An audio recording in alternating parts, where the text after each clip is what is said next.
my name is Notepad Anon, and I write games for fun. So what are we doing today? Well, today we're going to be working on if I can actually think correctly, we're going to be working on a game jam game, because I really need to get that done. You may be wondering, which game jam are we doing? Well, according to the official documents here, let me just open that up here real fast. Oh my god, what? Discord, please. Discord, no.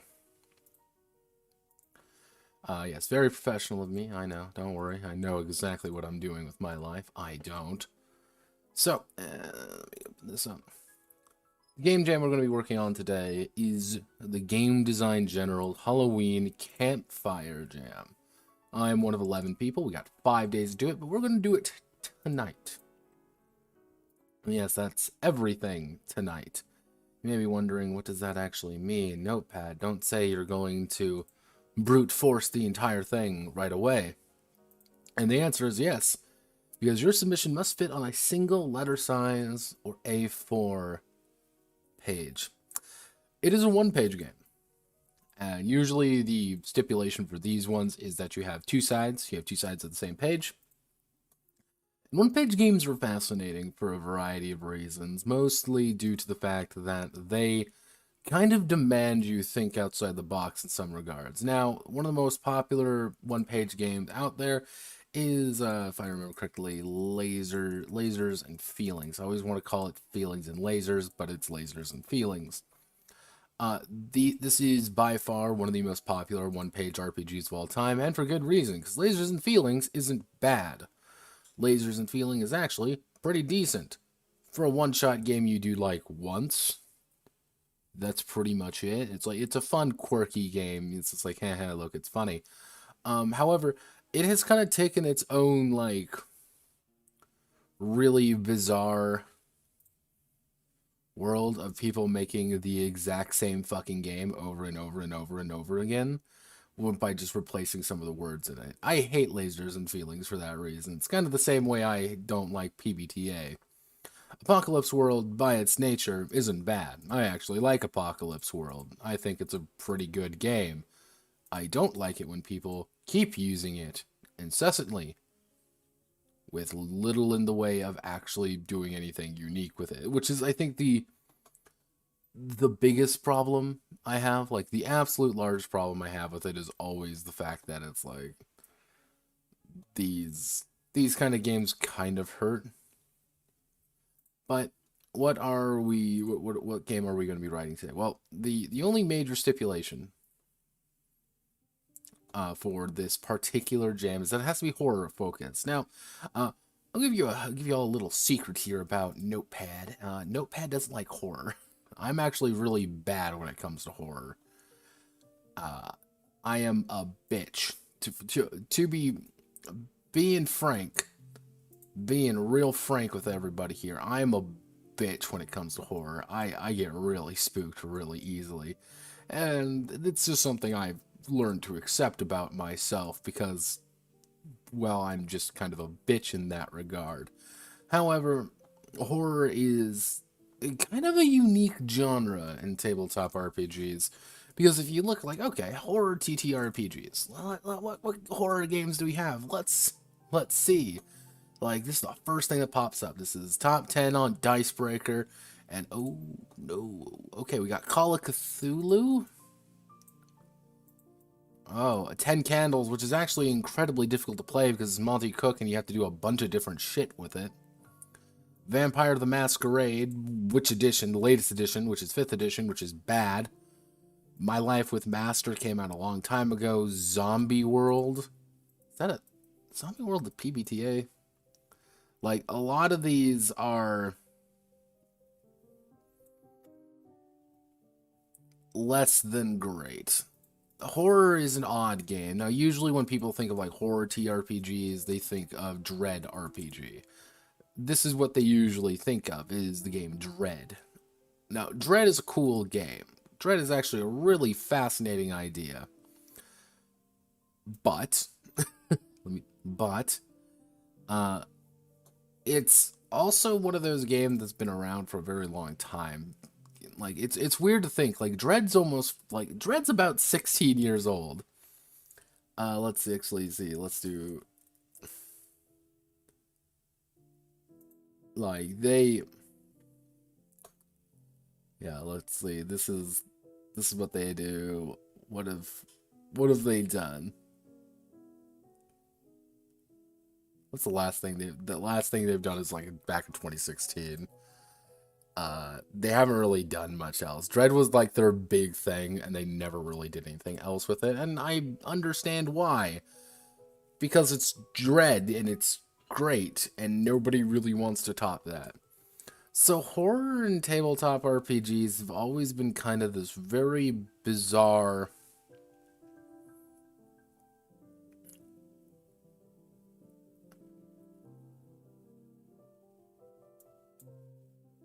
How do I want to word this? Horror TTRPGs are rare. They are mysterious for their own reasons.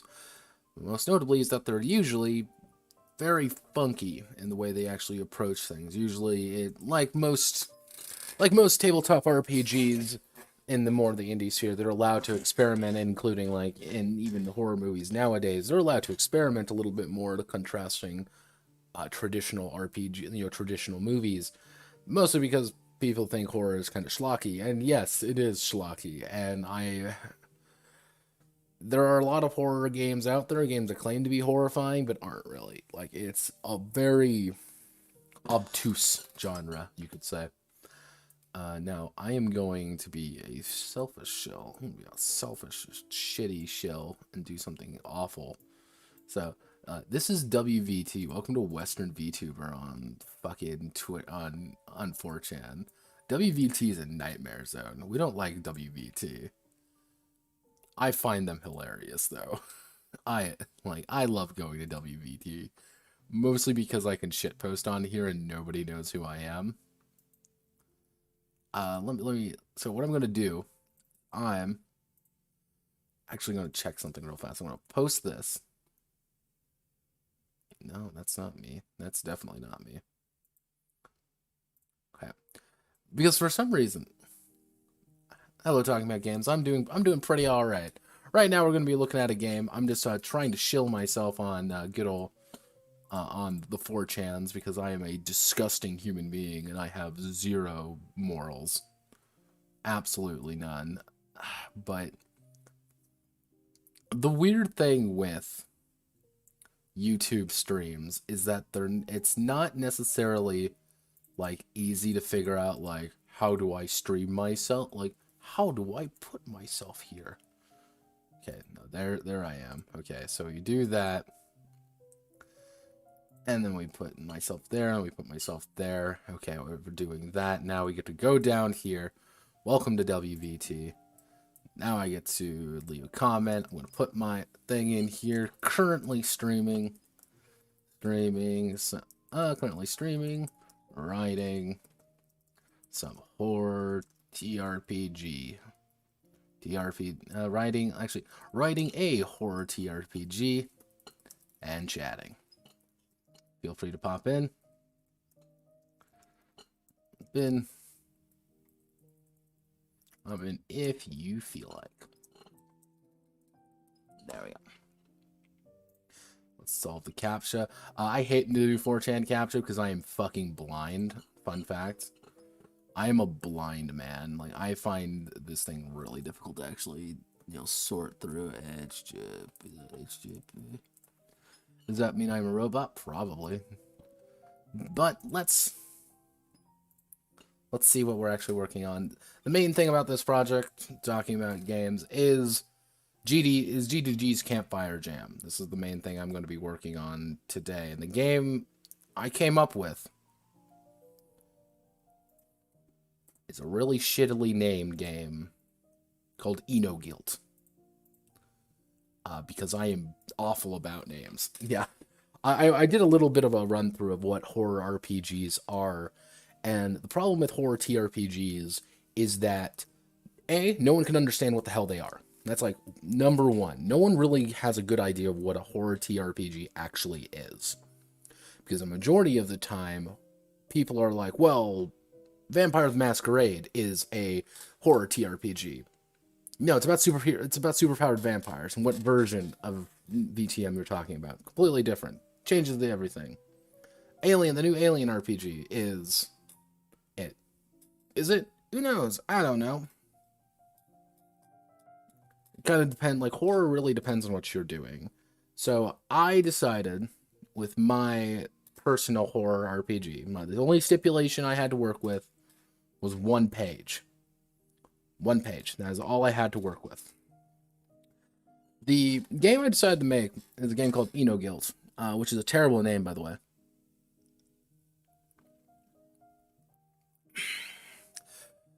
To a degree, horror is personal. Horror is always personal to whoever is actually experiencing it. I am a bitch when it comes to horror. I'm horrible with horrors. When shit pops out of behind corners, I am a bitch. I'm a little tiny baby child. I get really frightened by those things. But when someone shows me, like, body horror, I don't flinch at body horror. I think it's kind of neat, because I like the effects. I like the idea behind it. But someone else might get really weirded out by it. Like, my friend gets really weirded out with body horror. He hates it. Despises it. And the problem is, anytime you market your game as, this is a horror game, is that it's usually so broad, or it relies so much on a GM to actually make it work, that it doesn't become that at all. Because I know if you actually Google the, like, I did a little bit of search beforehand.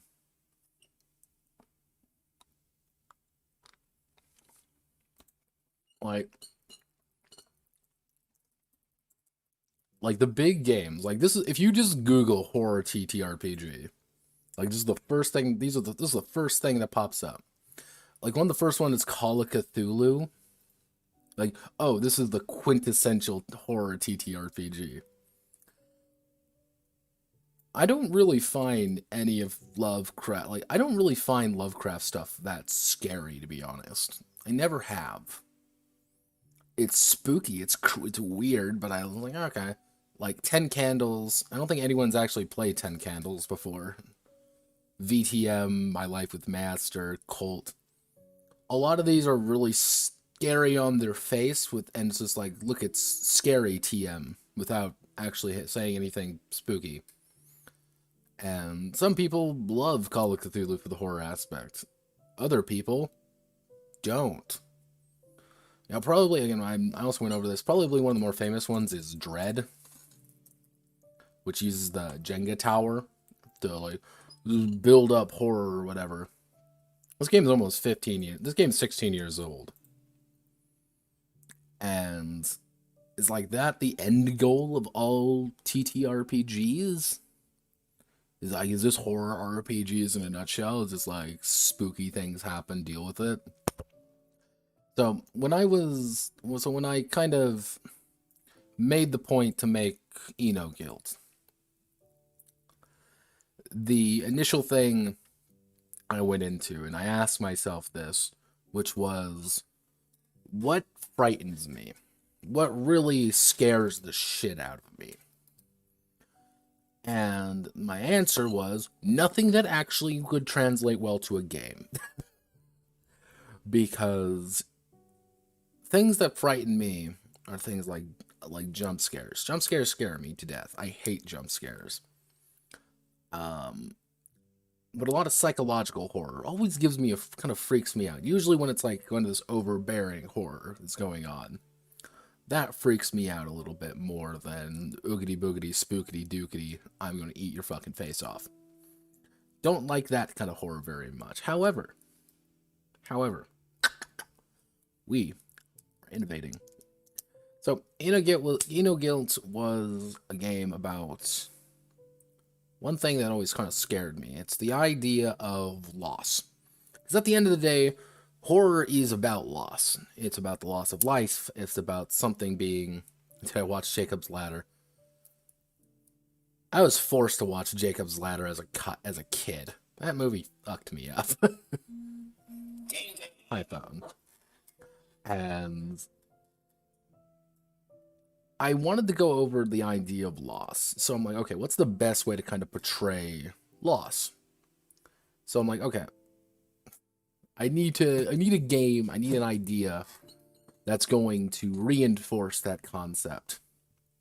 And I think the idea I kind of went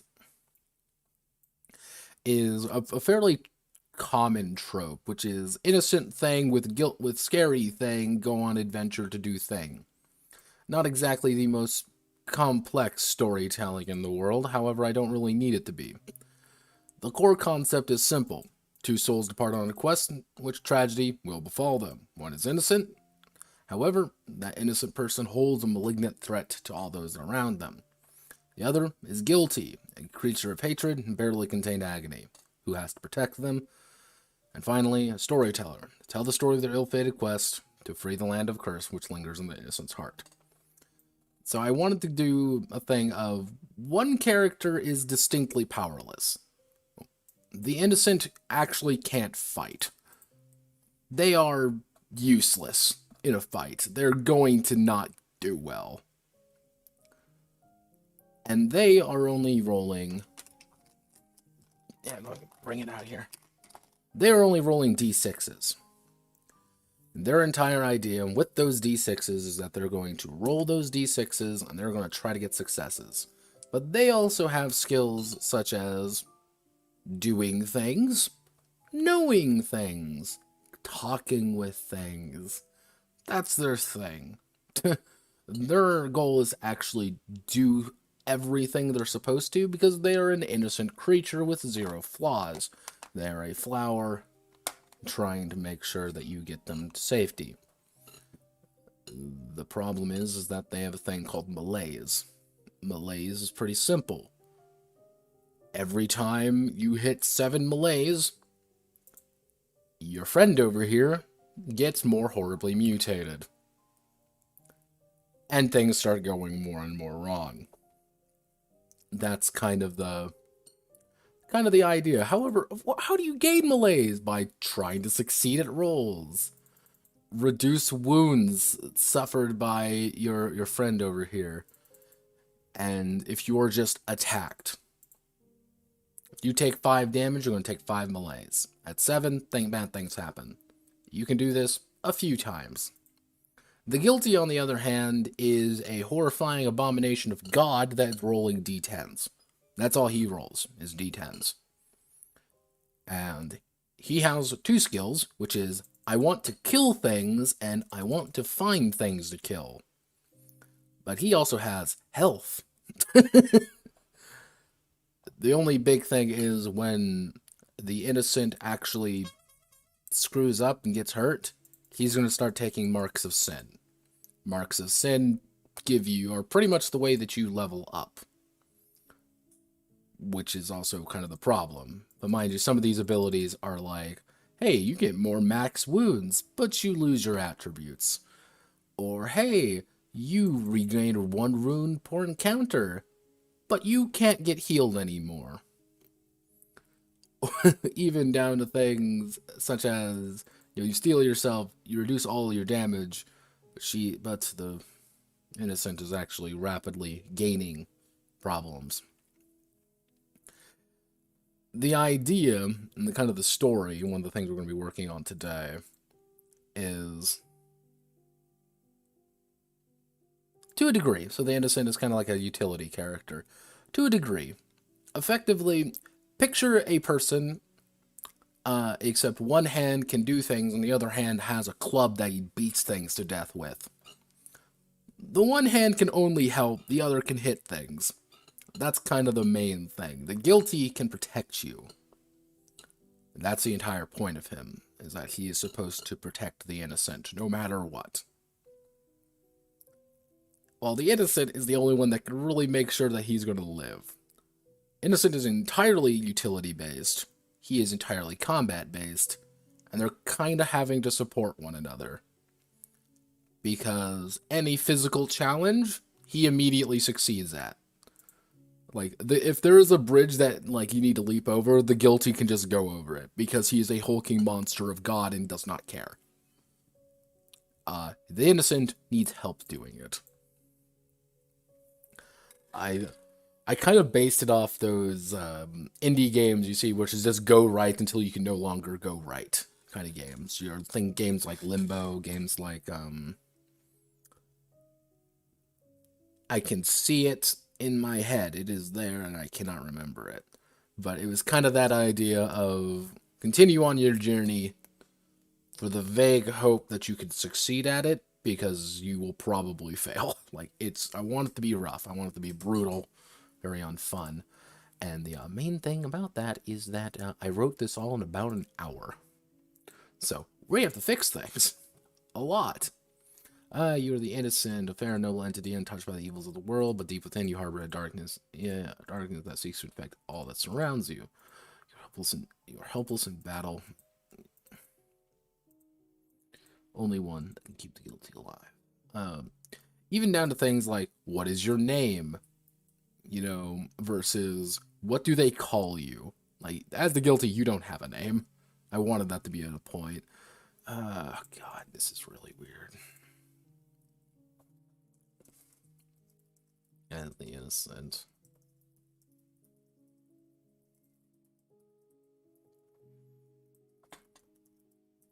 Technically, it would be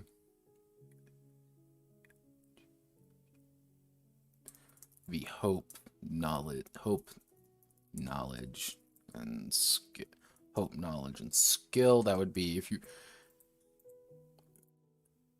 we want to keep the alphabetizing, and I am doing this in LibreOffice because I hate myself. That's literally the reason. I loathe actually enjoying writing things. Let's see if I can actually do some finagling here.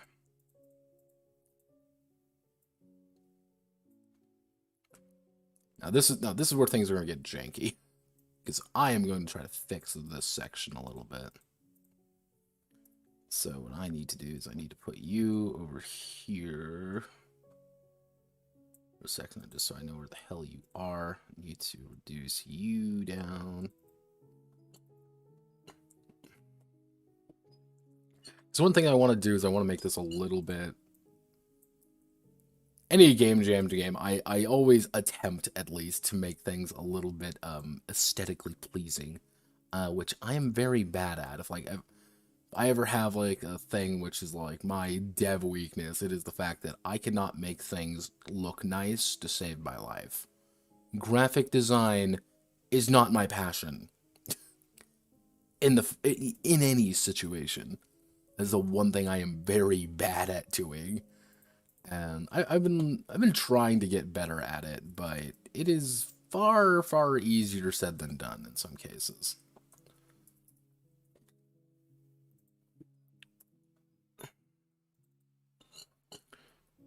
Mostly because I want things to feel pretty even, and I want to make sure the characters have like enough room to kind of play around with. Actually, let's see if we can't do 1, 2, 3, 4, 5, 6, 7, 8. Actually, let's keep with 7s so far. 1, 2, 3, 4, 5, 6, 7. Or do we just say screw it to the sheet? I think I'm going to say screw it. Yeah, actually, what we can do... We can do hope, conversing,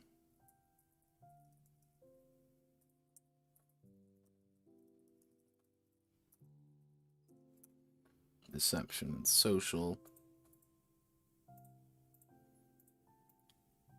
knowledge. We want to do information, learning, scholar, and knowledge. Actually, knowing.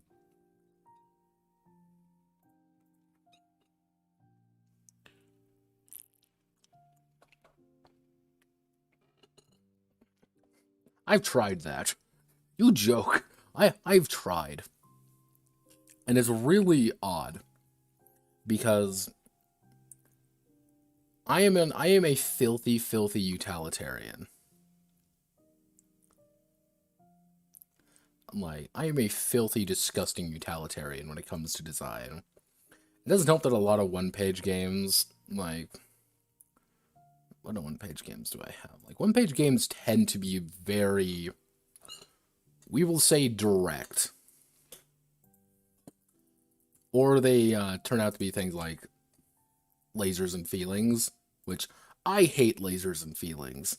I hate, well, actually, more accurately, I hate the idea behind lasers and feelings because it's the same shit over and over again, and it drives me up the wall. That, or you end up with things like Honey Heist. Like, welcome to Honey Heist. Do you like Honey Heist? Everyone clap. Why aren't you clapping?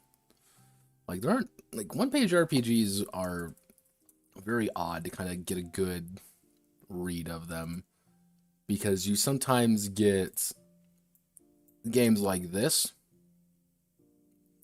which are how much you can stick in a single area, or you get kind of like graphic designers have a meltdown. Like,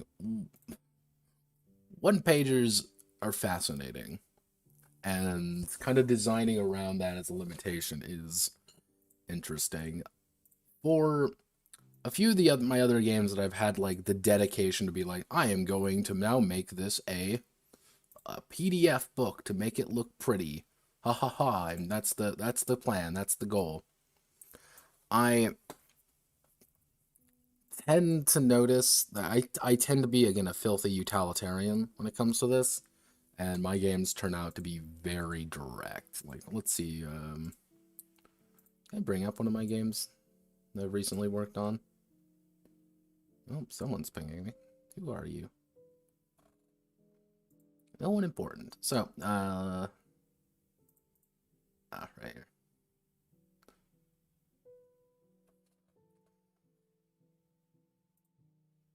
Oh, wait, let's put this here. So, this is one of my games that I actually wrote. It's called Boots in Mud. Boots in Mud is very direct. Actually, no, that's not even the updated version. Why do I still have that version? Go away.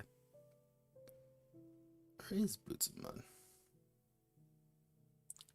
Is it where I think it is? Oh my god, it is where I think it is.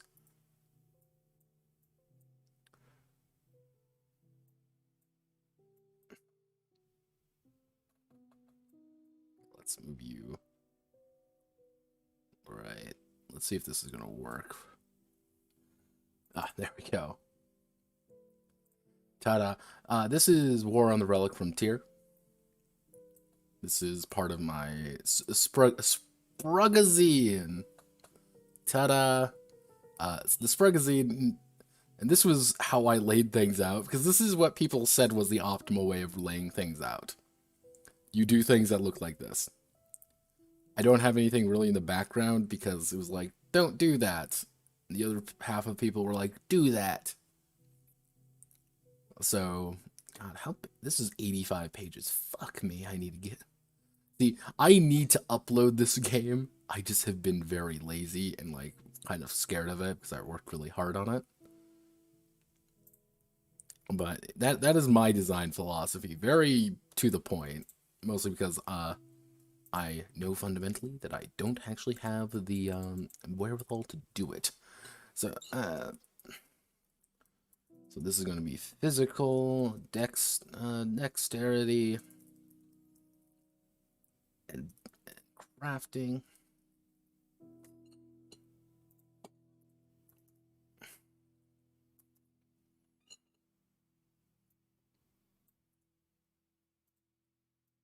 So what we can do, we want to do this. We got 12-point font.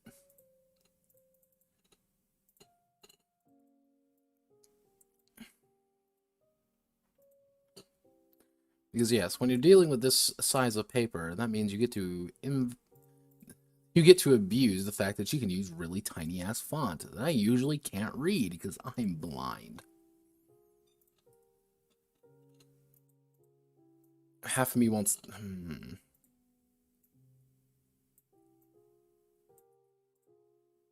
Half of me wants to go bold, other half of me doesn't want to go bold. Well, when in doubt, you ask the consortium on their opinion.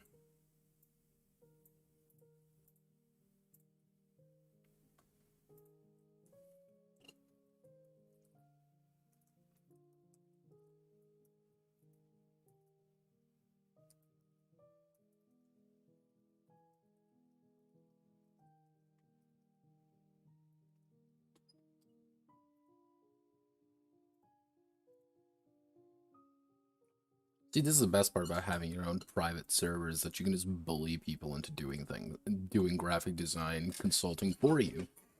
13 points distributed among them, so... Knowledge, okay.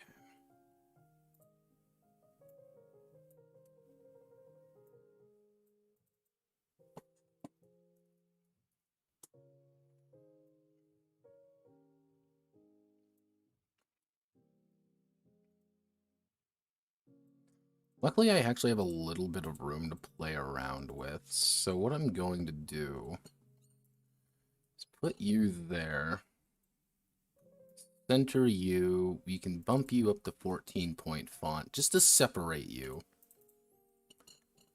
Then, because we want to signify that this is a new section, we're going to put you right there, move you down to about there. Okay.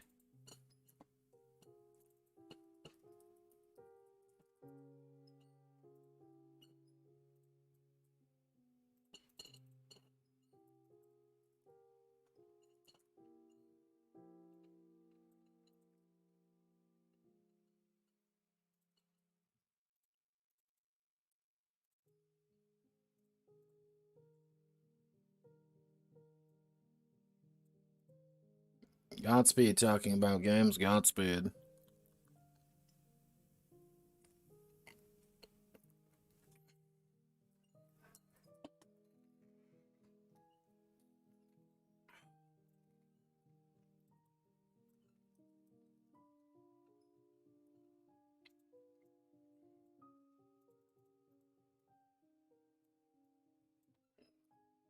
They want bold. They will get bold. 14, 14. Half of me wants to put in something a little bit more clear here, but I'm not actually going to put that much in here. What I am going to say, the innocent achieves understanding. Practical or severe hardship. They're innocent okay. Because how I plan on doing this is in the storyteller section. Is effectively the quest is going. The quest is going to have 13 steps. It's going to have 13 steps. Each step is effectively a you can almost call it an encounter of some sort, which contains multiple checks and issues. You want to resolve the quest to do things. Simple, right? Simple. That's not simple. It's never simple. Why would it ever be simple? What we need to do is make sure that advancement feels good. Because advancement is where things are going to get a little bit wacky. So, I'm actually going to check something real fast. Let me see. Let me shitpost on VT real fast. Because a lot of people joined all of a sudden, and a lot of people left. And that always frightens me. That's the best part.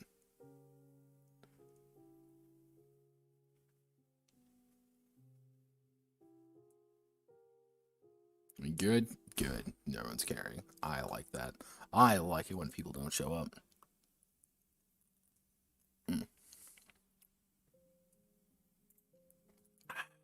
Delicious. Okay.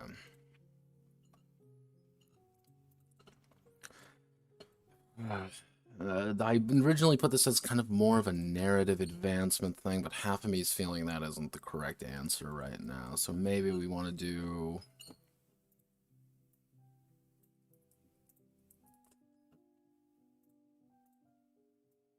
maybe we want to do something like when the pair surpasses a. Okay, no.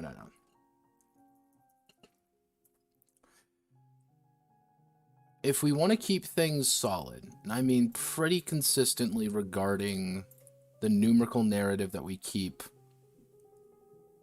saying it. According to Eric Blute, I should drink water. I am drinking water. He says drinking his coffee in the middle of the night. God. Delicious water.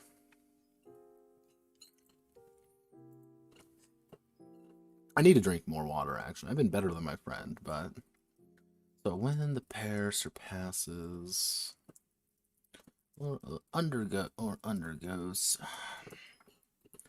Because we can either go down two routes. We can either go down the every 3 steps on the quest route, which would be step 3, step 6, step 9, and then technically step 12 of 13. Yeah, I think I like that. Every 3 steps. So,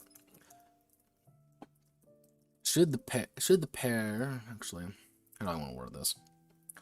Okay, when 3 liters of water per day minimum. I had a conversation with someone about this. Do you know how awkward it is to drink that much fucking water in a day? It's wacky. Like, I was good there for a long while. I drank damn near like a gallon of water a day. I was nuts. Like, I drank a lot of water. But it was always really awkward for me to drink that much. Like, it was... Like, I would drink it, but it would be like, God damn.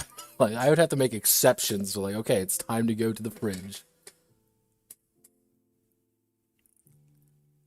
You just need to... It's one of those things that's like, I don't go around, I'm like, I'm gonna have some water now. I'm gonna have some water now. It's just like, oh God, I can't drink any more fucking water. I don't want any more water. I want to do something else. I remember when I was, like, really hardcore into the fasting thing. Because I fasted for a while. Like, fasting was my thing for a bit. I should really get back on that. I lost a shit ton of weight doing that. But I think I drank the most water then. I was about 1.5 gallons of water during that. Mostly because I'm like, I'm starving to death. I want to eat something. So I did. When the pair passes 3 steps on... When the pair passes 3 steps on their quest, whether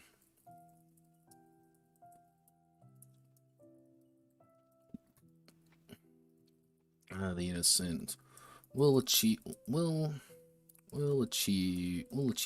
an understanding. When the innocent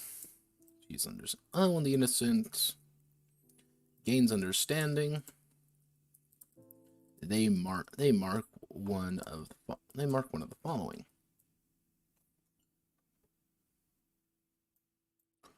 Yeah, originally I kind of kept it a little bit narrative, but I don't think the narrative option is exactly the right option at this point. So what we're going to do is instead of advancement, we're going to call it understanding. And these are effectively going to be the innocence marks of sin. Pretty much, the more you pass, the good things happen. And we like good things happening, right, boys? Right. We like it when good things happen. However, they don't actually have that much to work with, so I'm going to be... Actually, what I should do here...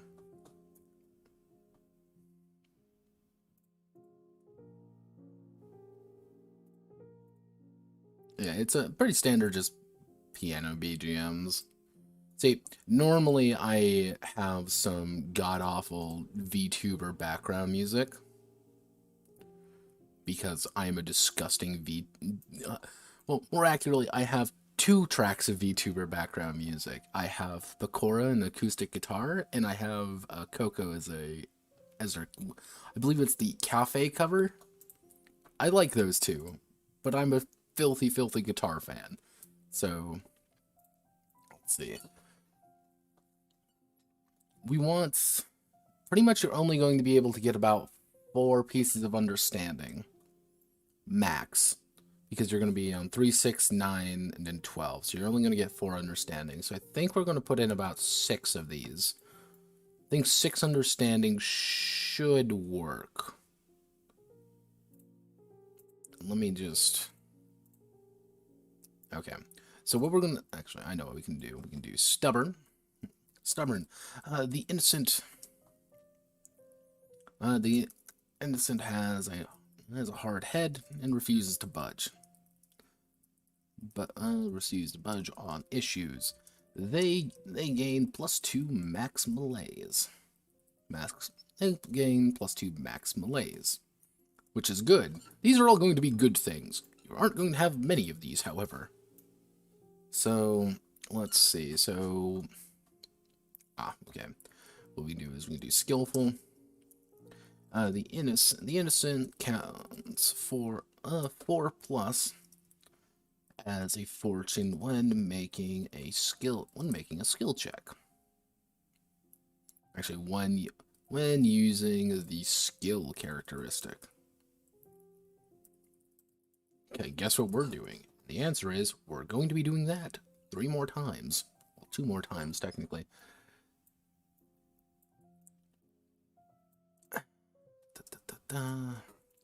So knowledgeable. Actually, we can do scholar. Scholar. The innocent gets fortune when using the knowledge characteristic. Technically, actually, I should switch these around.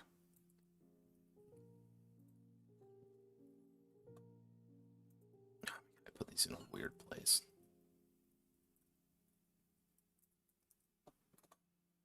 Why did I do this to myself? We want to put you...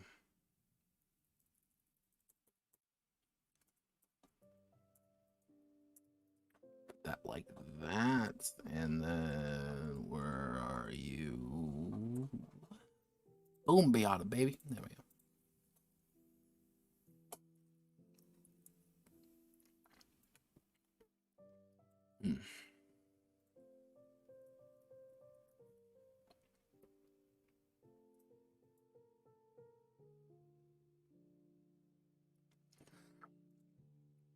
Good old Kevin, yeah. I've been debating on, like, maybe I should actually find some royalty-free music. And the other half of me is like, I get like 3 viewers every, like, I'm lucky to get like 3 concurrent viewers.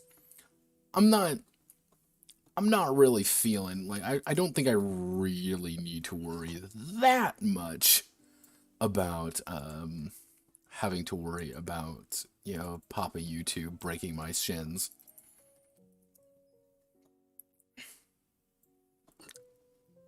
Actually, we'll do Silver Tongue.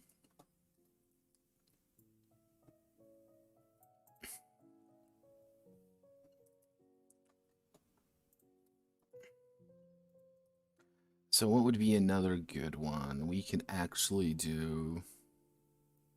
Oh, I know. Or simple training. Simple training. The innocent can now partially defend themselves.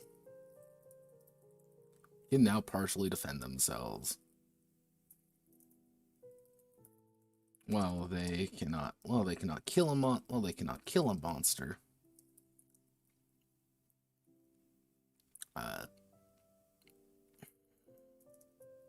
If they roll more fortune than its rating, if they roll more fortune than its rating, actually, they will not take damage. You are doing no damage to the monster. You have to rely on the guilty to do that. Why? Because the guilty can actually kill things. You cannot. You suck. You are a tiny baby child, and you cannot actually survive in this hostile world designed to kill you. So, I should get another one. Is there another one that I can think of at the top of my head? what do we actually have to work with? I think we can actually, I know we can do. We can do something with the guilt. We can do two. I think two with the guilty would work. So.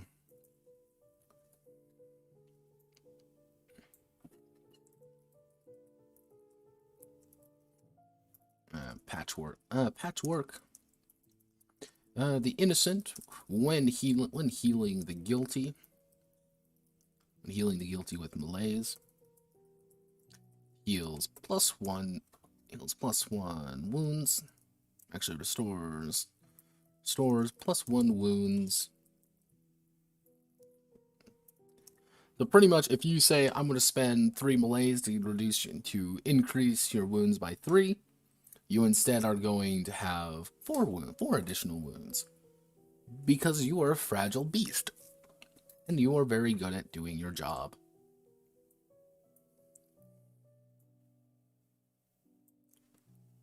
Actually, I should put in...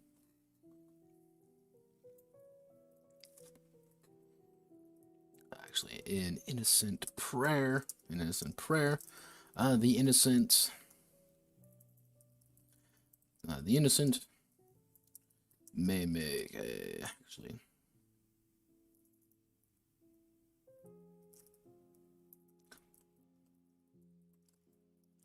Injured lamb.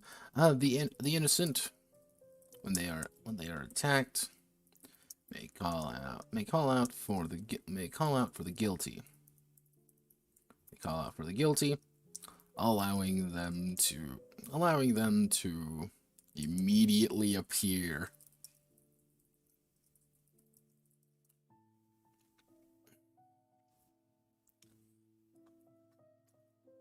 Kind of more overt magic, but it's kind of the idea of, like, I'm literally making a prayer to make sure that I don't fucking die. But again, you have to literally burn an entire thing to invest in the other person. Where the guilty is entirely dependent on you, you don't really have to be dependent on him.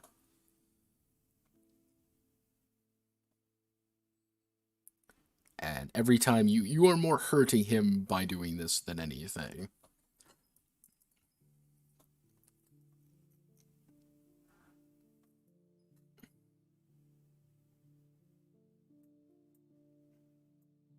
Actually, what am I doing? We want to do... What'll be another good one? So we have that. We have...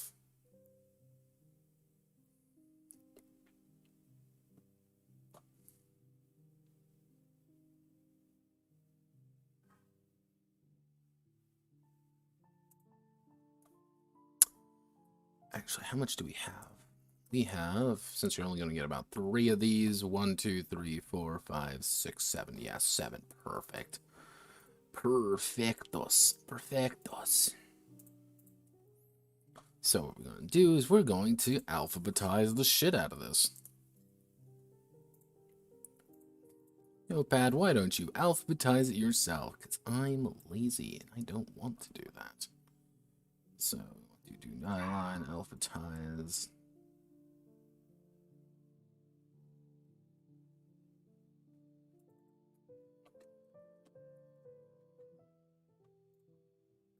There we go. Scholar Silver, a lot of S's in there. I don't know if that's intentional or not, but we're working with it. Are we going to be perfect? Oh, we are just under the limit.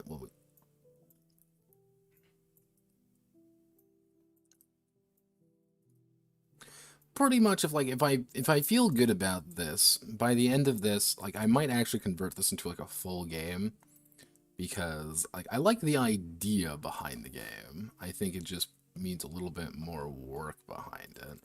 So, some more important questions about the innocent and why they are the way they are.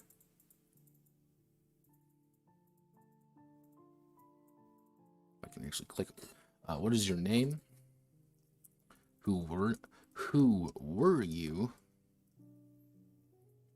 What evil festers in your heart? Which brings me to the Guilty getting their little bit of an update. The Guilty's entire thing is pretty simple. They are a raging, hulking monster that really doesn't give a shit about anyone. Seriously, that's it. Their complex story is, God, I really wish I wasn't alive. God, I really wish I weren't here right now. Because they are a monster. So, rage. Destroying, fighting, killing, and eating. Destroying, fighting, killing, and physical. I actually put periods on the end. I don't put periods on the end, so I don't need to do that. Instinct. Hunting, tracking, finding, and finding hidden. And finding the hidden. Because effectively, the Guilty should feel like a dog. The Guilty should feel not quite human. Like, something is very distinctly wrong with them. And it's because they are that way is what makes them very uncomfortable to deal with. It's kind of that, like, oh no, like... So we want to do meat and bone.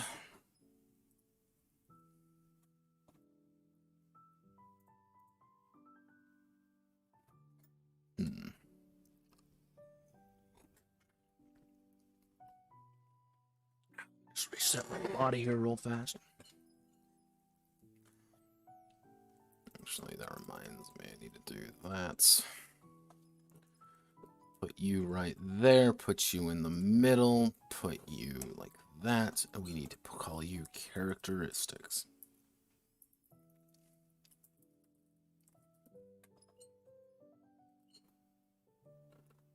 And these... Why are you 18? Wait, no, don't be 18, be 14. See, if I had it my way, what I would do is effectively have the Guilty's entire font be different. That kind of reflect the idea that they are a barely held together beast of, you know, sentience is going to be a long and thick word applied to them. Like, they don't quite know what they're doing. But they definitely aren't healthy.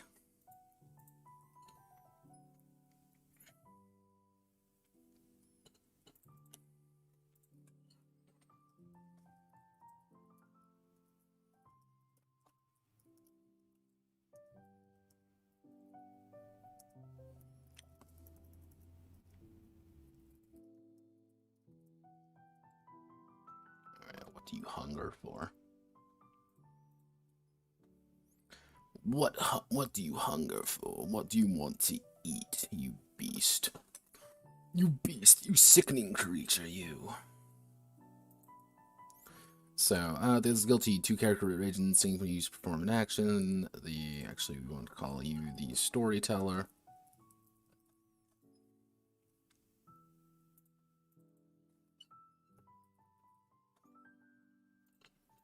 Brings fortune. Everything else brings doom. Gain more fortune than doom, and you will succeed.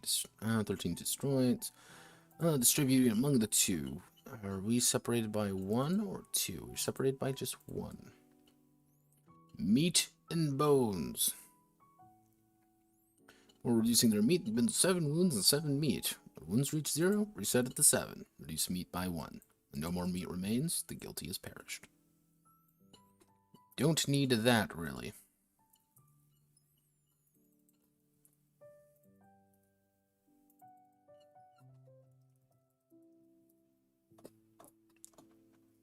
Meat and bone.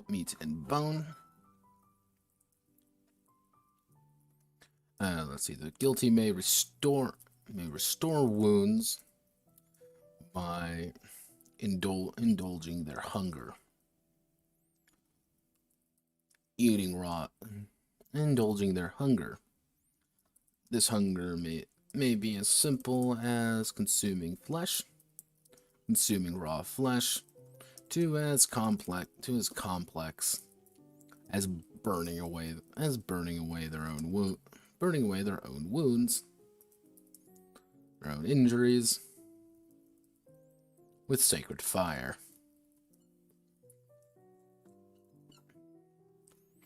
Yeah, they're not quite all there, but I don't want them to be all there.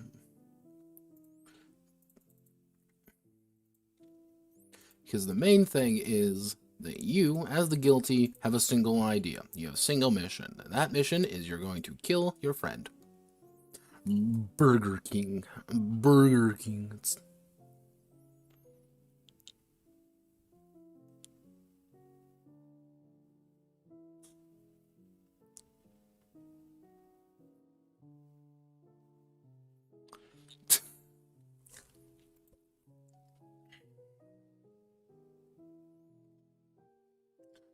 Yeah, always consulting people on, like, okay, what are your design goals is always hilarious, because people will give me about 15 different answers, and it's like, I don't really know who to trust now, because you're all kind of shit posters.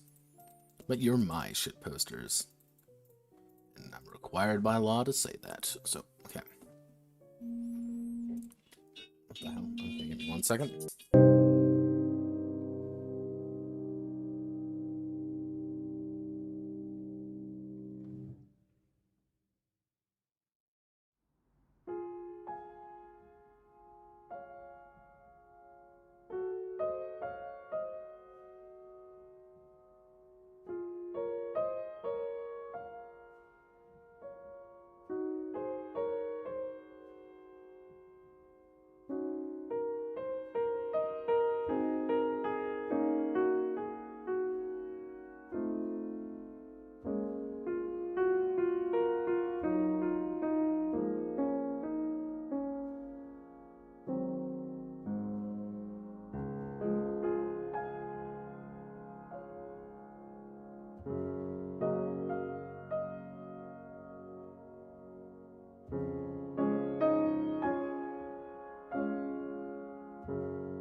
Hello, I am alive. I am not dead, unfortunately.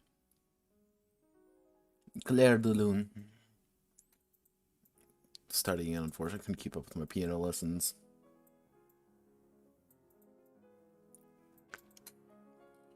It's... Claire de Lune is one of those, like, very nice tracks that I think people... I think it's overused in some cases. Like, I'll be the first one to say Claire de Lune has a very bad tendency of being very overused.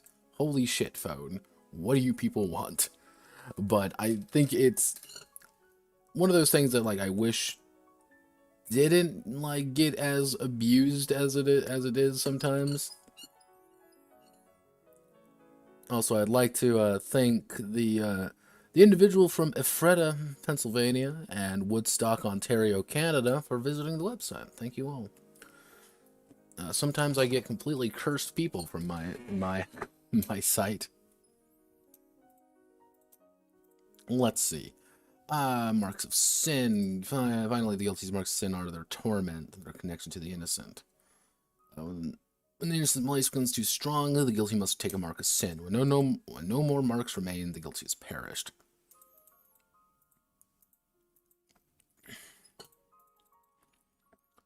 Which reminds me, I should put you right there.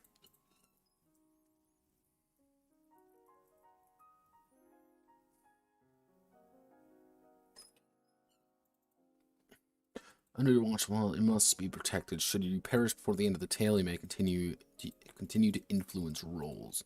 Rolling a detail from your rage or instinct, adding a favor if successful. Adding a favor to any of the innocence checks if successful. Reduce rage and instinct by 1, however, if you are finite in your demise. There we go. Okay. The main 2 characters are complete. So you pretty much are marking these, so you'd be like, oh, I'm going to take this, or, you know, you're marking these, you're taking these, you know, you got your points here, okay. Okay, now, this is where things get a little bit hectic, so what I need to do is I need to do properties, couleur, black on black. And what we get to do right here, because I have no sense of right or wrong. God damn it, innocent. Click U, Control C, Control V. And what I need to do now is I need to select U, need to expand you. Because don't think you're not in this, so good GM, don't, you know, you're suffering along with the rest of us. God damn. I know I won't.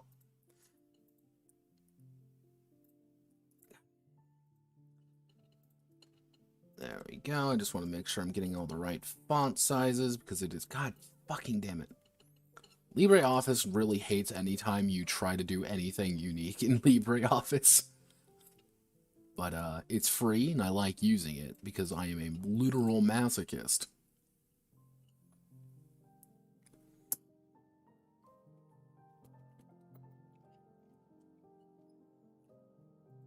Yeah, no, it's, I actually say Claire de Lune, one of the better interpretations was ironically in fucking Ultra Kill of all things.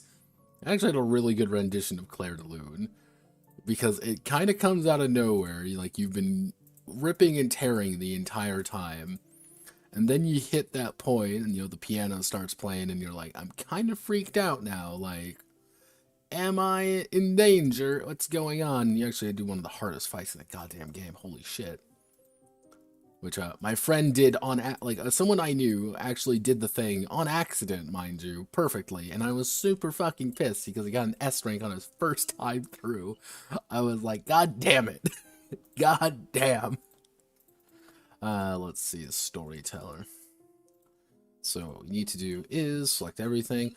Every story has an unfortunate narrator. As the storyteller, your goal, your mission, your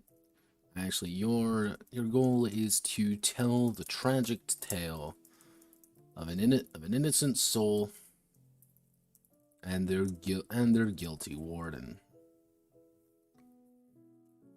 Innocent soul and their guilty warden. As they make a desperate and foolish attempt to save this broken world from the innocent's corrupted heart. You, as the storyteller, you are an arbiter. You are an arbiter of fate. Assigning difficulty, and forcing problems upon the two of them as they struggle to continue forward. As an arbiter, actually, as an overseer, the goal is, however, to make sure the innocent reaches such a place, reaches the 13th step, reaches the final step. sacrifices themselves for the good of the world. They don't want this.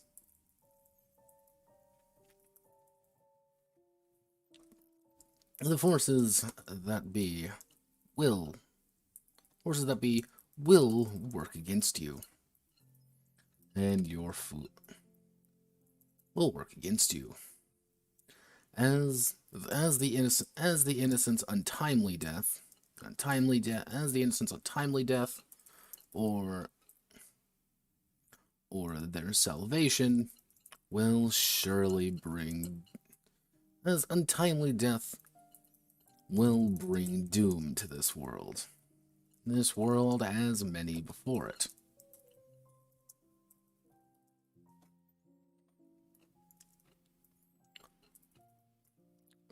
Pray they do not find salvation. So yeah, this is one of the main gimmicks, is that technically the actual storyteller, the GM, already kind of a player themselves. Your goal is to narrate everything, as well as trying to make them complete the story properly, because you kind of want them to die at the right place.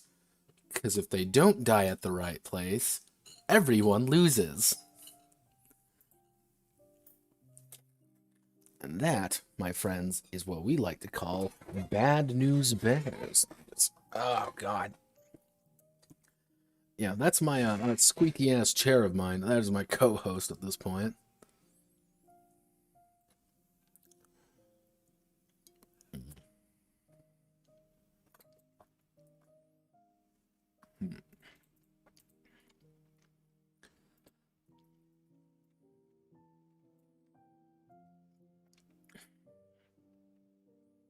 Actually, what we should do is we should make you 14. Because you're Carlito, you're Book Antiqua. Yeah, no, let's make you Carlito instead. So we want to do steps on the path.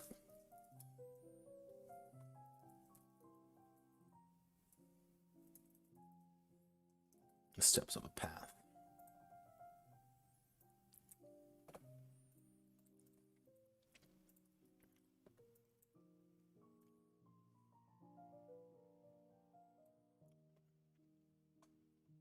And we want to make sure that this is the right size. In case you want to know, this is one of the reasons why I don't actually do this very often for most games, because I get very particular about things and I'm not really that good at it.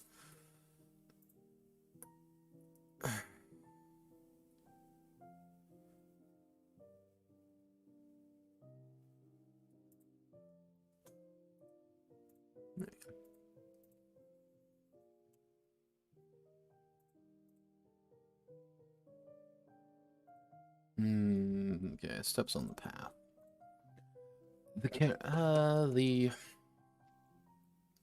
The duo will engage on a journey with 13 steps. Actually, what I should say is 13 or 7 for shorter games, or shorter tales. 13 steps. Each step being an encounter of terrible importance for the two of them. While it may be tempting to simply twist the whims of fate around to make sure they don't suffer problems, inevitably they will.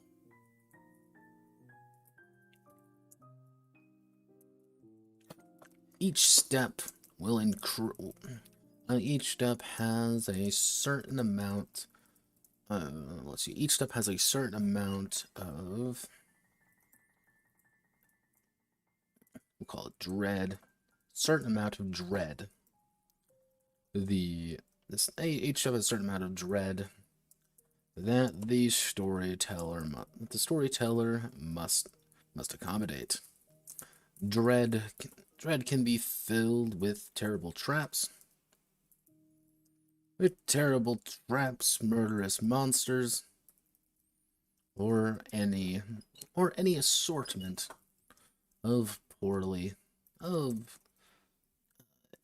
ill portents for the two of them.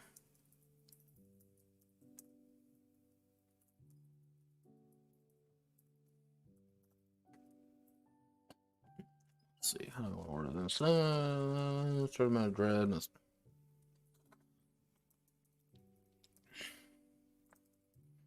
Dread can be spent by increasing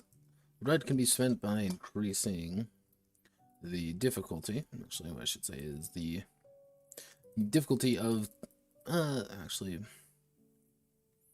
by introducing problems.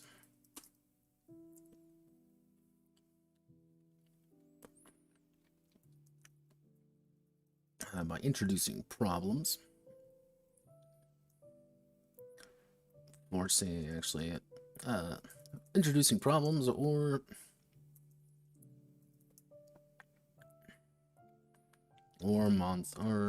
monsters into the scene. Actually, each of these possess a ranking, which dictates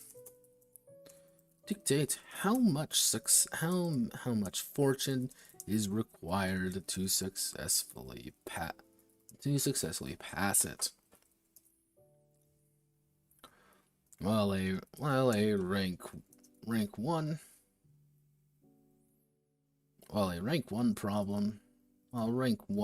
trap may be easily bypassed, it rarely is that much. The storyteller must go through all of the dread. All the dread in one way or another. If the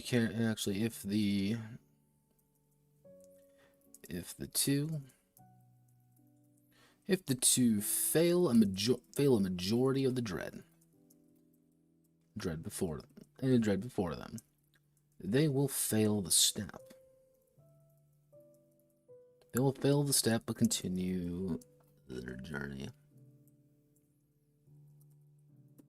Failed steps. How do I want to word this? Because pretty much the idea, what this is about, is the idea that you as the storyteller are kind of compelled to force them into problems. Like, you have to introduce dread, you have to introduce these terrible things that are going to happen to these very innocent, well, not very innocent, these people, because if you don't, shit happens. Your job is to do that. Like, your job, literally by God, is to pretty much make sure that they don't have a good time. And because of that, I need to make sure that they actually have a little bit of personality. That each piece of dread makes them terrified. That's the problem. Oh, gosh. I can see it in my head. That's the worst part, is I can see what I want to say in my head. But saying it is the hard part. The writing it down is the complicated part. So, let's see. If we want to do this right...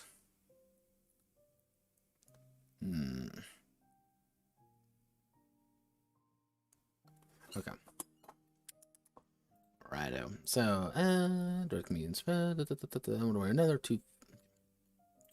So, if the when a step is failed, the guilty will immediately take a mark of sin.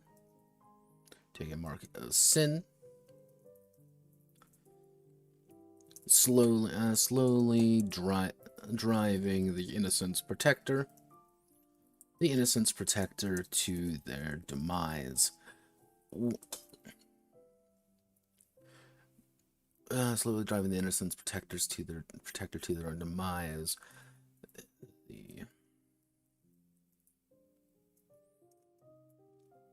Okay, yeah, now if we do that,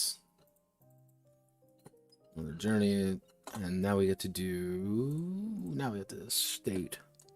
Now we have to state what each step's amount of dread each step has. So if we want to do this, so let's just say step 1, step 2, all the way up to step 13.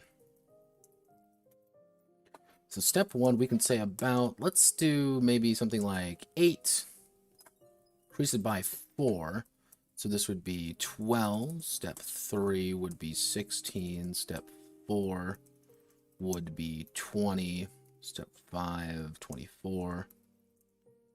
Step 6, if I can actually step this, if I can actually speak correctly, which is always the hard part when it comes to this stage of the night. Step 8.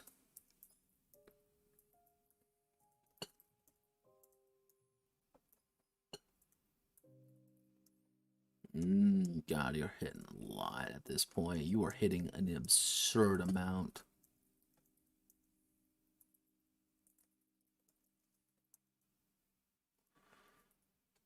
So this is what it would be if you were to just do it by in increments of 4. Up to 52, which is a little bit high. So maybe we can turn it down to something like this, maybe. So this would be 4, 8, 12, 16, 20, 24, 28, 32, 36, 40, 44, 48. Like, that's still pretty damn high, but that's kind of on... Oh, that's kind of the purpose. Like, you should feel high, unless you want to do...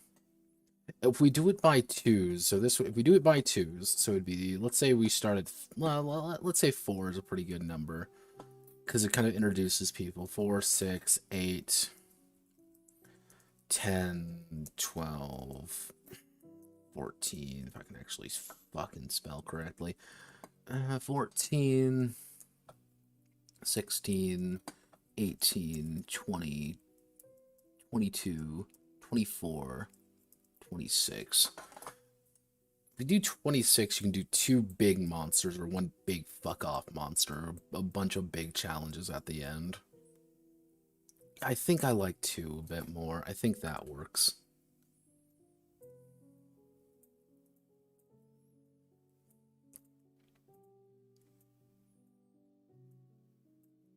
I think it gives characters a little bit more leeway, gives you, the GM, a little bit more leeway, which is also really important for this game because you're a player. Also makes things, and since we had... Did I forget step 7? Yeah, I forgot step 7 because I am literally a brain-dead moron. 26, that would be 28. Yeah, I think that still works. 1, 2, 3, 4, 5, 6, 7, yeah. Because if you just do a short one, you would only go up to 7, so it would be 4, 6, so yeah, okay. I think that works pretty reliably. Because hopefully, by that point, the,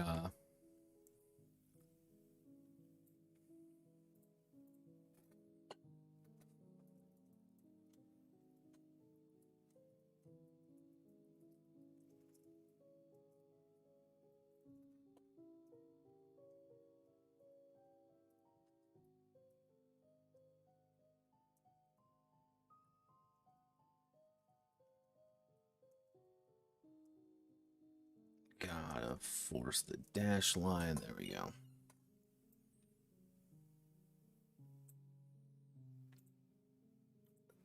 Yeah, I think having the bullet points works. Maybe not the prettiest thing in the world, but there always comes kind of a back and forth when it comes to those.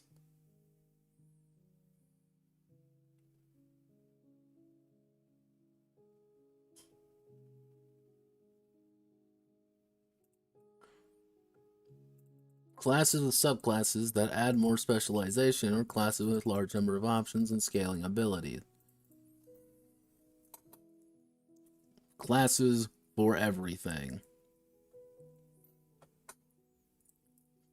Bartender, class. Juggler, class.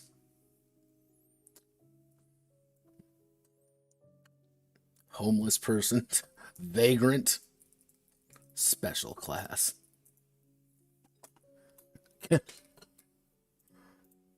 Wherever I do, I must shitpost.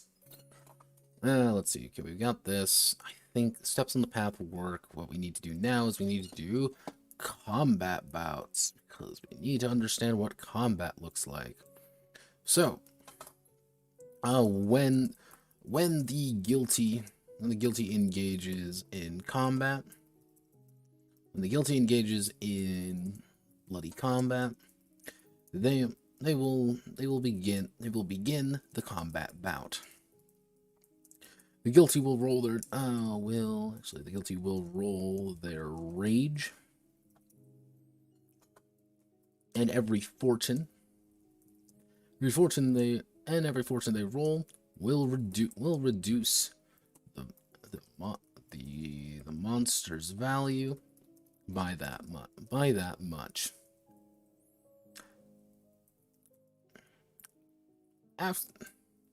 After the guilty's turn, the monster will deal that many wounds.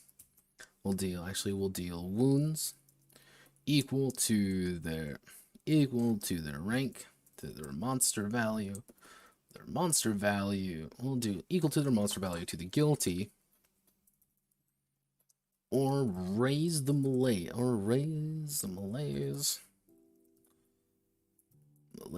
of the innocent by that amount.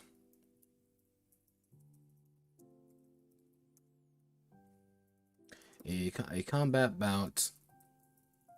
Let's see. A combat bout is the exchange between these two blows to see who is victorious. These continue until one is dead.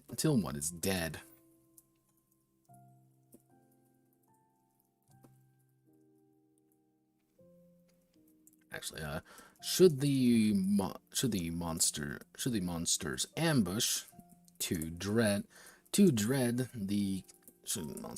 the two, they will reduce the guilty's health.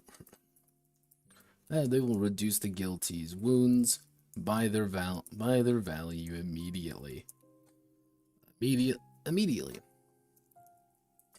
Unless the guilty can succeed at an instinct with can succeed. It can roll fortune on their instinct.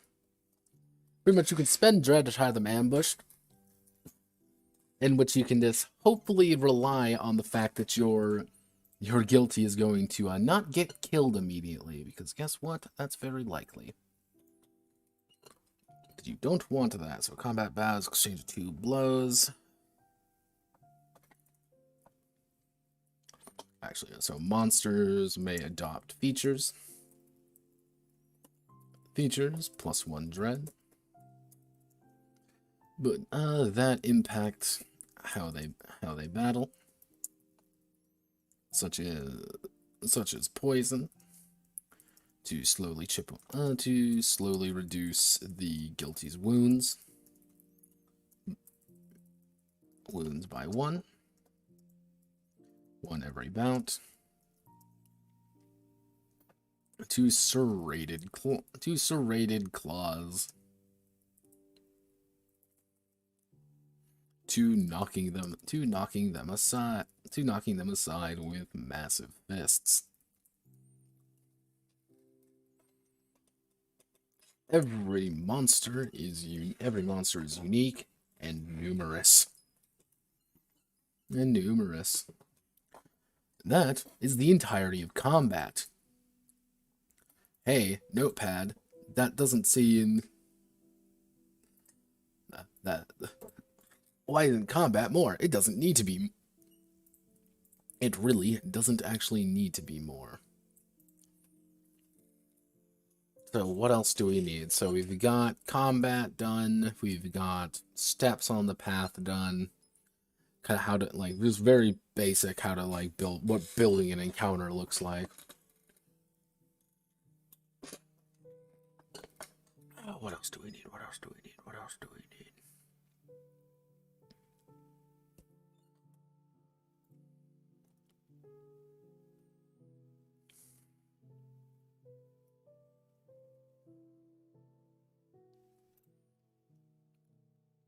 Oh, I know. Seeping evil. The innocent is not, is a magnet. Is a magnet to a negative energy. It's negative energy and denizens of darkness. So long as the innocent lives, they will attract beasts to hunt them down and feast on their bones.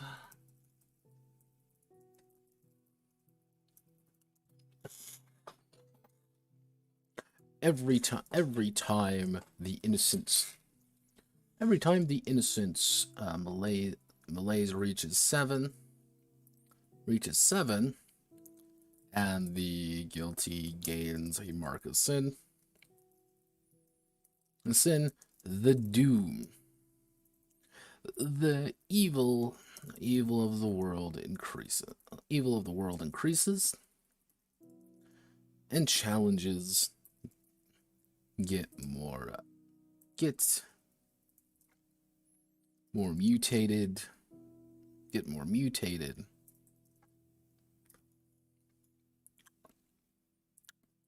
To represent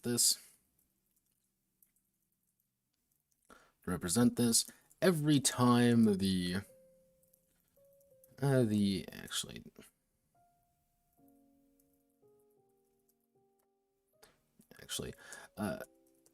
this horrible mutation comes even more problem. With this horrible dread overtaking the world, horrible dead dread taking over the world. Every further step adds 1d10. Actually, we'll do 1d6 additional dread. Actually, no. With this horrible dread taking over the world, there will become agents of chaos, with the goal of hunting down the innocent. When at the start of every step, the storyteller will actually, at the start of every step after the innocence, after the first mark of sin, at the start of every step after the first mark of sin, the storyteller will roll a 1d6. At first, only a 1 will trigger it, but every subsequent mark of sin increases the increment by 1. Should the storyteller roll the amount, they roll 2d6 and add that much dread to the step. I think you can see that there might be some issues here. See, what I want to do, what the goal of this system is to do this. Okay, let's say we're on the fifth step. We've had some problems. We're on the fifth step. Oh no, we roll a 1. Like, things are going bad. How much more dread is added? I rolled 4 more dread. We're at 16 dread. That 16 dread now is something we have to deal with. That's 4 extra dread. And I would encourage you to increase monster health. Make the monsters bigger, scarier, and meaner. Make the encounter scarier. Add in something horrible. Instead of 1 giant hellhound beast that's 6, that's 8, for example, 8 difficulty. There are 2 now. And they're going to tear your friend, tear the guilty apart. They are going to rip him limb from limb. All because you did this. All because you. And that's one thing about guilt I want to get across. The innocent is not innocent. They are guilty of the problem of causing all this problem, but they're also innocent of it because they didn't really want to willingly do it. It's not their fault that this occurred. It's not their sin that they're forced in this situation. Because I never want it to be that. Because the ultimate question at the end of this, and one thing I'm going to have to write after this section, actually. And what I'm going to have to do after this section, pretty much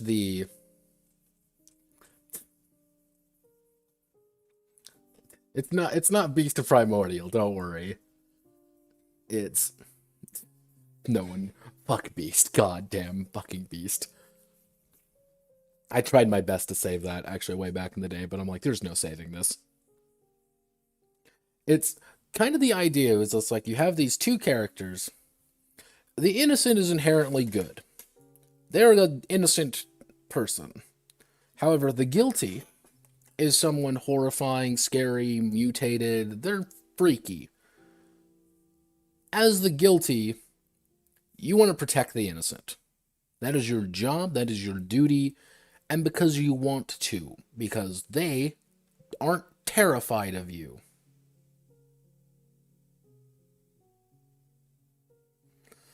And I think that's one of the big things with this, with how this story I want it to play out, is I want these 2 to get gradually closer. The ultimate goal would be the guilty will do anything in their power to protect the innocent, and the innocent really wants to protect the guilty. These 2 are very close to one another, but literally the world is saying, please kill the innocent. Please kill her or kill it. I intrinsically see this as that kind of dynamic. Like, please kill this innocent creature. Just murder this child, effectively. Because if you murder this child, all the bad shit in the world goes away. But as a guilty, you don't really want to do that. So it's kind of it's 13 steps, 13 encounters to build up to that final moment, that final decision, where you have to make a very paradoxical problem. Do I, as the guilty, absolve my sins to kill this innocent creature? Free the world from evil? To a degree. It was definitely inspired by that, to a degree. But it's like, do I kill this innocent creature to free the world of problems? Or do I try to save it and kind of condemn the world, but I save something that means something to me? And that's where kind of the name came from, No Guilt. No guilt. You do not, like, there's no way out of this story which you're not going to have some kind of guilt on you. Where the guilty is inherently evil. They're disgusting, they're scary looking, they're mutated, they're like these wicked, this bad thing. You don't want to be evil. You want to be good. Because this innocent creature has done nothing wrong. It's not their problem.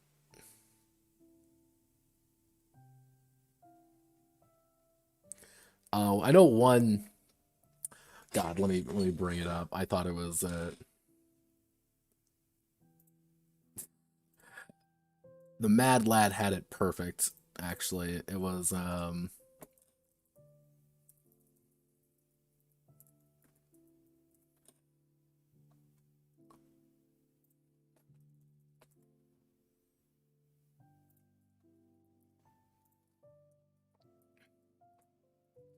we go. Here, this was one of now. These were some of the this was one of the names that kind of immediately like that I liked. It's the idea of the wolf's paradox. Wolves and other predators play an important part of ecologically culling herds, both the weak members and checking the excess growth. Though the wolf really doesn't understand and philosophize upon its function in the food web, it merely tries to survive, unlike man. Or you can go, or the pacifist sin. There's a lot of potential political or, concept. Like, I liked this one because it is a paradoxical existence. But it is good to be bad. Yes, it is. It does feel good to be bad sometimes. And I don't say that, but I needed to make a horror game, and I always thought that this was kind of like it'd be kind of scary because I read an article that horror can be broken down into like two major things. You can break horror down into like overt horror and then subtle horror. Like all horror can roughly be broken down into that. It's over, not overheard, overt. Notepad, please. Overt horror is oogie, oogie, spooky. I've gotten my arm ripped off and there's gore everywhere. Oh my god, it's so scary. I'm losing my mind because I'm terrified of the thing that I don't want to happen to me. Subtle horror, it kind of sneaks in there a little bit. It grabs the back of your mind, and you're thinking about it, being like, that is kind of freaky. Like there's one game that I actually quite enjoyed. It's called Soma. Soma has this in both capacities. I'm just going to do the little intro bit, don't worry about it, but pretty much the idea of Soma is that you go in there for a brain scan because you have like a tumor or something, and you wake up in the future, or you wake up in this lab and it's the future, things have gone very wrong, and you realize, oh no, I'm not in my own body anymore. It has that subtle horror throughout the entire thing of, am I really me? Is all the parts in my mind actually me, or is my old body me? And they play with that idea throughout multiple scenes throughout the game.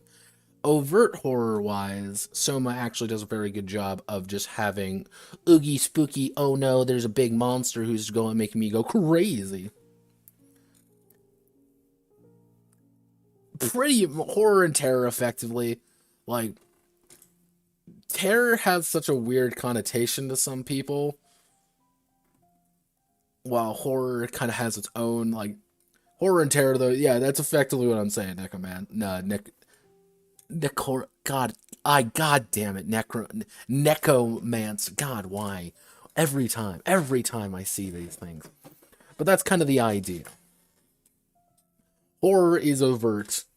Terror kind of has, it's kind of that subtle, thing building up. It's like, something isn't right here. Something is very unright. Something is very unwrong. Like, and that was what I was attempting to play on a little bit here, is the guilty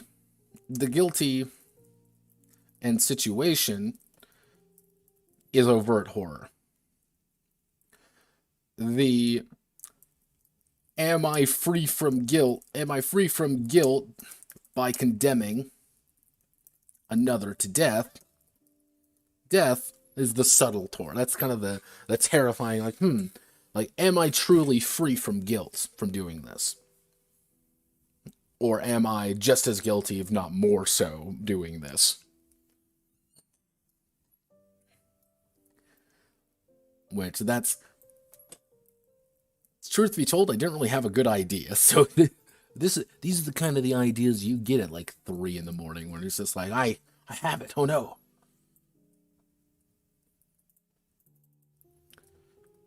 Roll the amount. Add 2 of these things. That much to the step. Should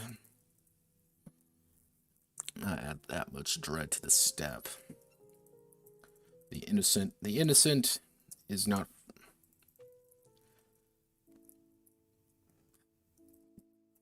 This can actually, if multiple marks of sin are taken, then double the effect. Then double the effect to 4d6. Yes, does that technically mean you could add 24 dread to a potential encounter? Yes, that is saying you can add 24 dread to an encounter. And is that more technically as much as the 11th step on your journey? Yes. Because I don't want you to succeed there. I want you to feel pain. And I want you to die. It's pretty philosophical. Yeah, that's... Because the thing is, this is the kind of horror that I like. Like, I'm not actually a big horror guy. I've never been a big horror guy, actually. I like thinking about my horror sometimes. I'm like, yes, this is... I'm afraid of this, but not because there's some spooky monster hopping out of the corner. I'm getting scared of this because of the implication of it. I'm like, that's kind of weird. That's why transhumanist horror is I actually really enjoy transhumanist horror. Mostly because you're allowed to play with stuff like that. And actually, what I should say is, what I am going to put down is I'm going to say the final question. The final questions.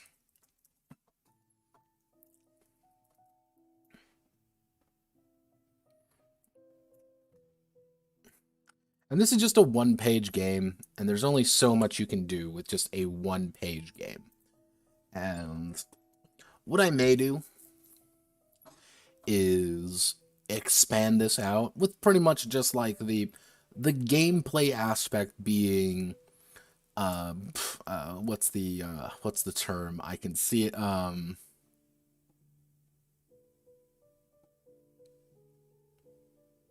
asymmetrical. I'm having a fucking... I'm gonna lose my mind here. Yeah, you can have like an asymmetrical approach to things. Certain characters are going to be able to just do certain things outside of just like a class structure. It's more of like a, hey, you like overtly your goal is to do this. Your goal is to suffer this question. Suffer with this particular small burden, while others have to deal with their own kind of set of rules and limitations. It would be a pain to pull off, but if I were to expand this out to a full game, I think it could be pretty interesting. It would be very odd game, but it would be something I think I would want to try. Would it be good? Probably not. But you come here for not good content, you come here for me crying myself to sleep, usually. Or borrow men. I mean, that is a completely other option you come to me for some godforsaken reason. Why are you people the way you are? But, so let's actually see this real fast. So the final questions. Put the note here, final questions. The final, ultimate question of the journey is simple. Actually, no, we don't want to do that. if the innocent and guilty manage to reach the final step,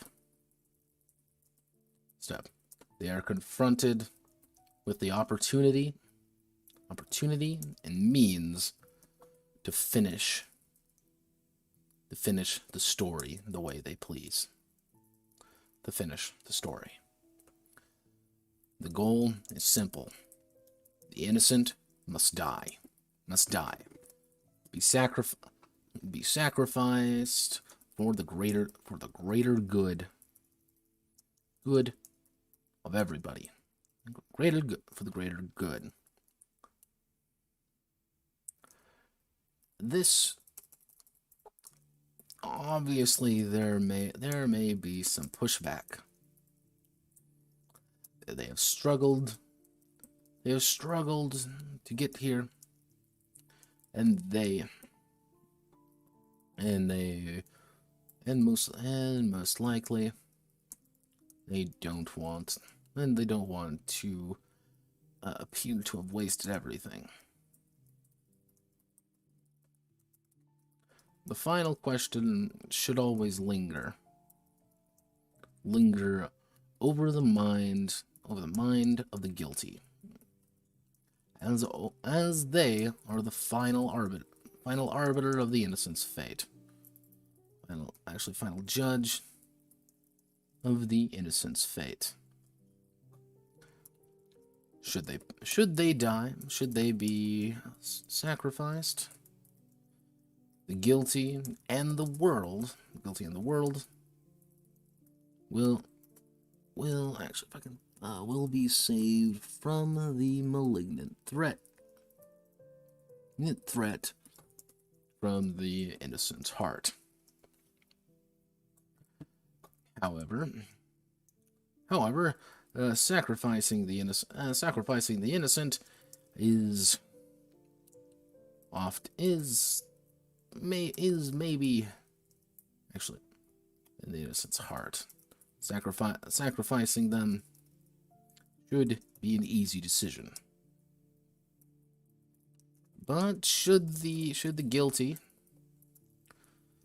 choose to reject the ending, reject their position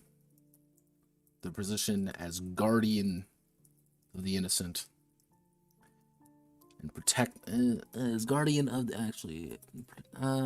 position as warden of the innocent's evil, and instead choose to save them.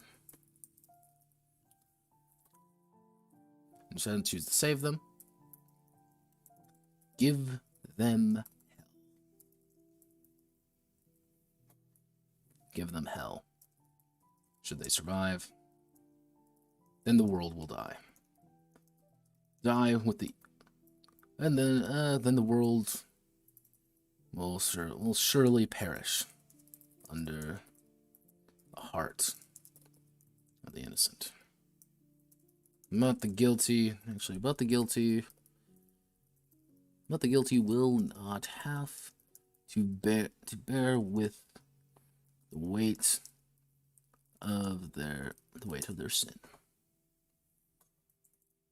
Maybe. Actually, what I should say is, but all endings. How do I want to word this?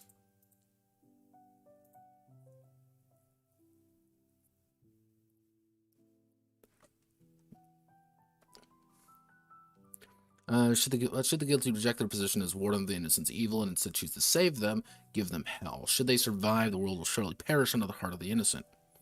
The guilty will not have to bear the weight of their sin.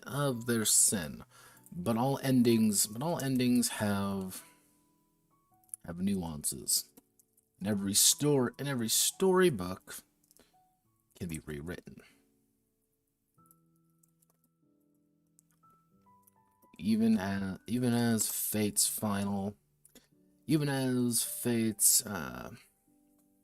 what's the word I want to look at here? Vicar.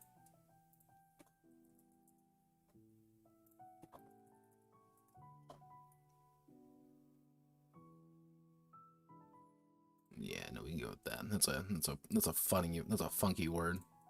And even as Fate's vicar, the storyteller may still offer a strand of hope, as there are always exceptions to prophecy. Which is to say, if you want to try to get, like, if they try to go against the story, they're going to have a bad time. There's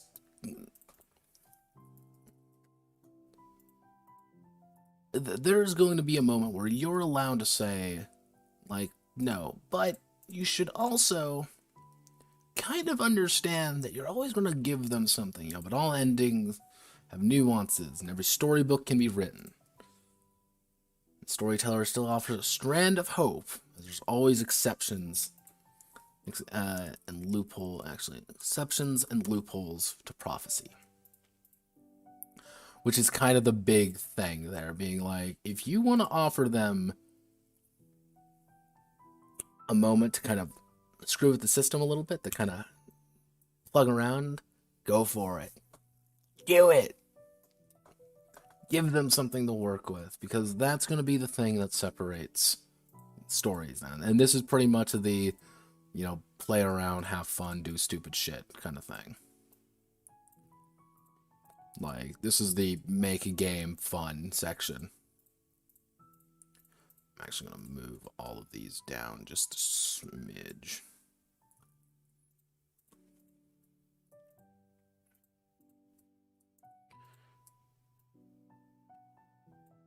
Okay, I'm actually move you down like right there. Perfect. So this should work. I'll add probably in some basic like PNGs. But that actually reminds me, I gotta do this. I got to make this black on black.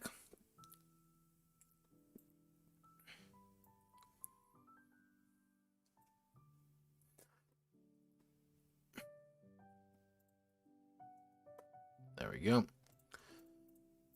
And let me see if everything looks correctly. There we go. Yeah, I can probably do some I can do some cleaning work to make it nice and pretty, but Eno Guild, I believe, is done. It should work as planned. I may expand it out. I mean, with the limitations and kind of like the idea I came up with like 2 days ago, and like just a me no think me no oh no, everything is falling apart, please God help. I think it's turned out decent. It's a one-page game. I don't know what people were expecting, really.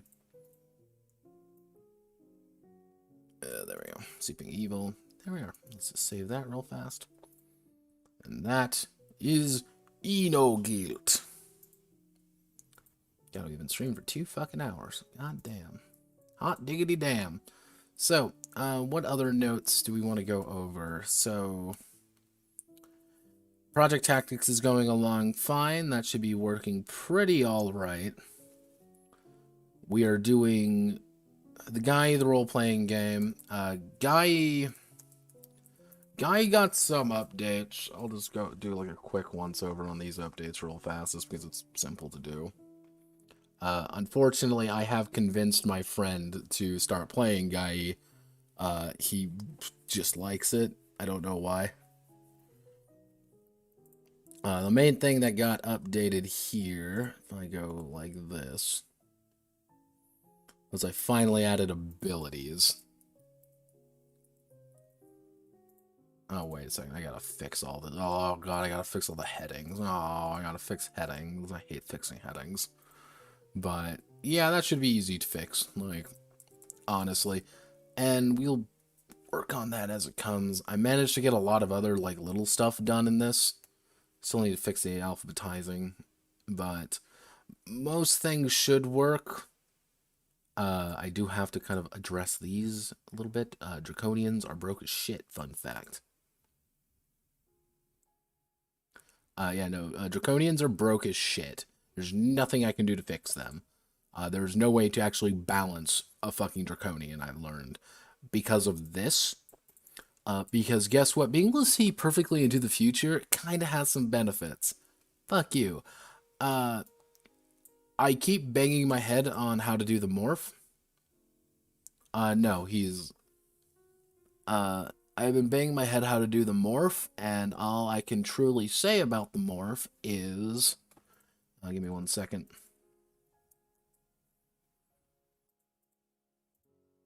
That's all I can say about the morph. That's all you're getting.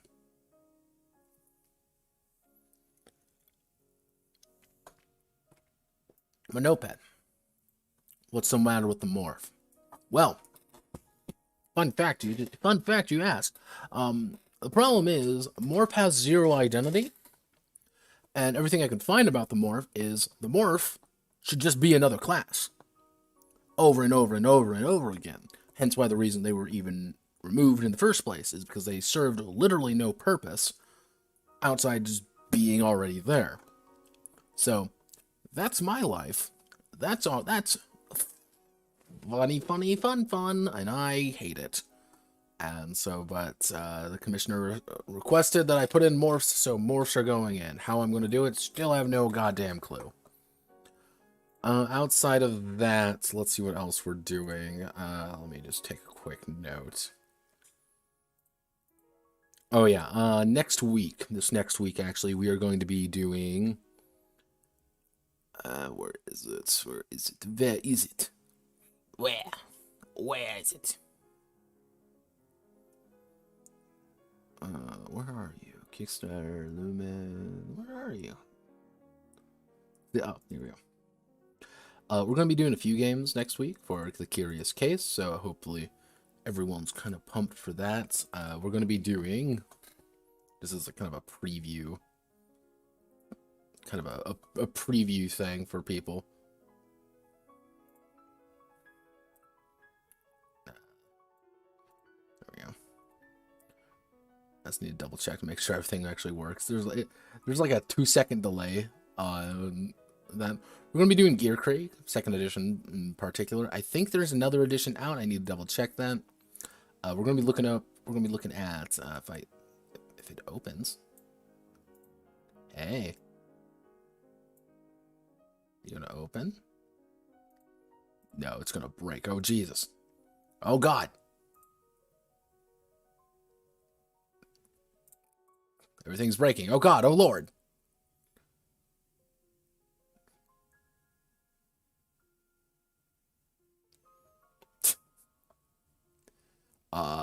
This is a new one. Yeah, no, it's breaking right now. Oh, Jesus. Oh, gee. Oh, God. My computer's breaking horribly right now, by the way.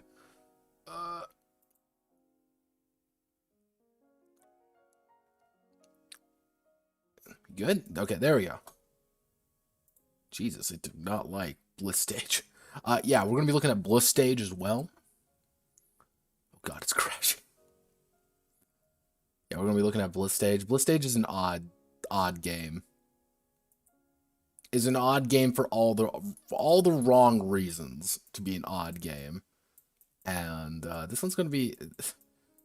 People always say, like, what's the best Evangelion game? And the answer is Bliss Stage. Bliss Stage is the best Evangelion game. For context, my desktop just crashed. Yes, my entire desktop crashed trying to open Bliss Stage. You know it's good.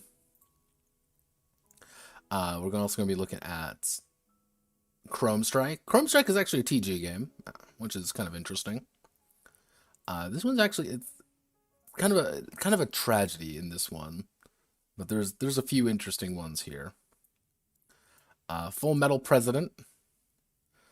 You might be saying, wow, Notepad, this is really a lot of games. This game is 19 pages. It's not actually that, not big. As well as Giant Exploding Robots. My Mecha Has Shark Arms.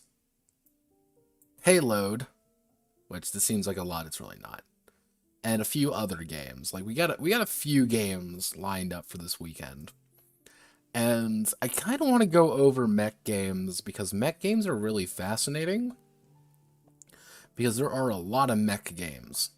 Like, you don't really think the amount of games for a relatively a niche. Like, it's a niche. Like, mech games are a niche. But if I go here and we want to do the paste bin, and we want to do...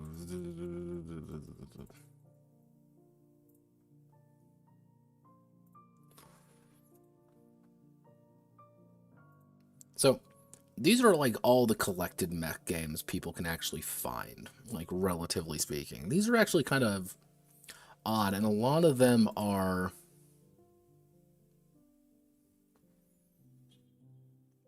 small, or they are old, like older, very much older. And for every game that you kind of see and hear, there are a lot that aren't, or they kind of are mech games, but aren't really mech games. It's a fascinating subgenre of that has a lot of nuance to it, and I would be interested to find out, more about them. And the answer is that we don't get to have nice things. So, thank you all for watching. My name is Notepad Anon. Eno Guild will actually be on my itch, and I will make sure to 50% of these use hexes. Oh dear Eric. Oh dear Eric. Not really. Some do. You have a lot of extremes in the mech games. Like, when I mean extremes, I mean you have shit that looks... I'm pretty sure I saw from friends playing. We're on hexes. Hexes are probably the best for mech games for a few reasons. Like, it's very odd because you have mech games that are so light, they are oppressively so. Like, they're like 2 pages long, and that's like your entire mech game, when they're not even really about mechs.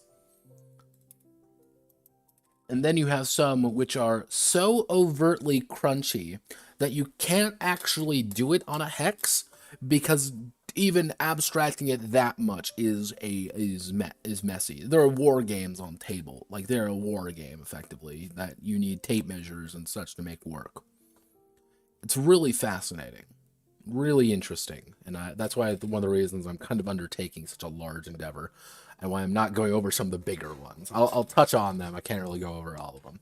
But thank you all for watching. My name is Notepad Anon. I will catch you all on Monday, actually, for the continuation of Guy, and Tuesday is going to be more more tactics.